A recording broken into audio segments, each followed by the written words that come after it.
Cinema പ്രേമികളുടെ മനസ്സിൽ ഇന്നുമൊരു വിങ്ങലായി മായാതെ കിടക്കുന്ന ചിത്രമാണ് 1989 പുറത്തിറങ്ങി സിബി മലയിൽ സംവിധാനം ചെയ്ത കിരീടം എന്ന സിനിമ.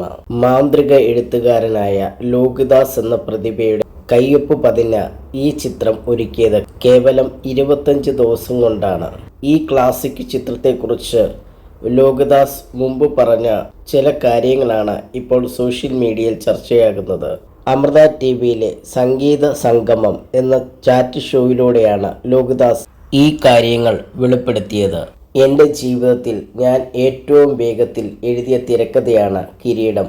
ഏകദേശം 3 ദിവസം കൊണ്ട് മുഴുവൻ തിരക്കഥയും ഞാൻ പൂർത്തിയാക്കി. കഥയുടെ വൈകാര്യമായ തീവ്രത കാരണം എനിക്ക് എഴുതേണ്ട ആവശ്യമില്ലായിരുന്നു. പേപ്പറിൽ പേന വെച്ചാൽ അത് തനിയെ എഴുതിക്കൊണ്ടിരിക്കും. അങ്ങനെയാണ് അത് പൂർത്തിയാക്കിയത്. ലോകിദാസ് ഇത്രയും വേഗത്തിൽ തിരക്കഥ പൂർത്തിയാക്കിയത് 4-ാം ദിവസം സിബി മലയൻ്റെ കല്യാണത്തിന് പോകേണ്ടിയിരുന്നത് കൊണ്ട് തന്നെയാണെന്നും രസകരമായ ഒരു കഥയുമുണ്ട്. പോലീസ് ഉദ്യോഗസ്ഥനാകാൻ സ്വപ്നം കണ്ട സേതുമാധവന്റെ കഥയാണ് കിരീടം.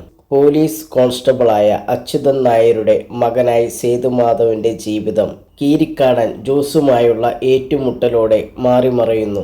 ഗുണ്ടയെ തല്ലിച്ചതച്ച് റൗഡിപ്പട്ടം നേടിയ സേതുമാധവന് തൻ്റെ പോലീസ് സ്വപ്നങ്ങളും ശാന്തമായ ജീവിതവും എന്നേക്കുമായി നഷ്ടമാകുന്നു. ഈ ചിത്രത്തിലെ മോഹൻലാലിൻ്റെയും തിലകൻ്റെയും അഭിനയം മലയാളത്തിലെ എക്കാലത്തെ മികച്ച പ്രകടനങ്ങളിൽ ഒന്നായി കണക്കാക്കപ്പെടുന്നു. മോഹൻലാലിന് ആദ്യത്തെ ദേശീയ ചലച്ചിത്ര അവാർഡിൽ പരാംശം നേടിക്കൊടുത്ത ചിത്രം കൂടിയാണ് കിരീടം. നിന്റെ അച്ഛനാടാ പറയുന്നത് കത്തി താഴെയിടടാ എന്ന തിലകന്റെ ഡയലോഗ് ഇന്നും സിനിമാ പ്രേമികൾ ഓർക്കുന്നു. കിരീട സിനിമയുടെ ചിത്രീകരണം 25 ദിവസത്തിനുള്ളിലാണ് പൂർത്തിയായത്. സിനിമയുടെ ആകെ ചെലവ് 23,05,000 രൂപയാണ്.